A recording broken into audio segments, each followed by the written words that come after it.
এবং তাদের সুবাদে আজকে এখানে দাঁড়িয়ে দুটি কথা বলার সুযোগ পেয়েছি, সেজন্য তাদের প্রতি আমারও কৃতজ্ঞতা। রাজত্ব কায়েম করেছে, যে তাদের ইচ্ছা মতো দেশ পরিচালনা করেছে। মনে হচ্ছে এক সময় সে ব্রিটিশ আমলে কিংবা তারও আগে যখন রাজা বাদশার সম্রাটদের সিস্টেম ছিল, আমাদের যে প্রাণপ্রিয় নেতা বাবু, সেজন্য তাদের প্রতি আমারও কৃতজ্ঞতা। রাজত্ব কায়েম করেছে, যে তাদের ইচ্ছা মতো দেশ পরিচালনা করেছে। মনে হচ্ছে এক সময় সে ব্রিটিশ আমলে কিংবা তারও আগে। আল্লাহ পাক প্রত্যেকে তার কর্মের প্রতিদান দিয়ে থাকেন এবং আল্লাহ কারো প্রতি জুলুম করেন না।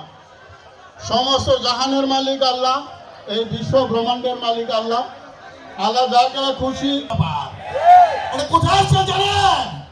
ডক্টর সালাউদ্দিনের রাজনীতি করেন আপনার, সালাউদ্দিনের আমরাও করি।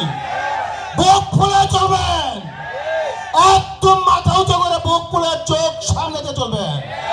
যদি কোন রকম কোনো সমস্যা মনে করেন, এই ইউনিয়নের সভাপতির কাছে আমার নাম্বার আছে, সেক্রেটারির কাছে আমার নাম্বার আছে, বলবেন। দেখবো আমরা সাইয়া বিরোধী ভাগ করা কারা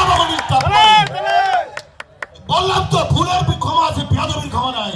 বেয়াদবি অস্তিত্ব নষ্ট করে দেব। আর বিরোধী ইউনিয়নে যেহেতু আমাদের হিন্দু সম্প্রদায়ের বাইরে আছে, আমি তাদের উদ্দেশ্যে বলি, একদম মাথা উঁচু করে থাকেন।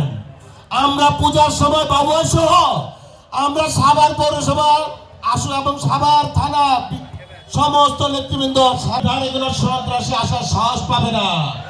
আপনারা যত আমাদের সমর্থন দিবেন আমাদের কাজ করতে তত সুবিধা হবে। এই ইউনিয়নের জনগণকে বলতে চাই, ঐক্যবদ্ধ হন আমির সিরাজের নেতৃত্বে, ঐক্যবদ্ধ হন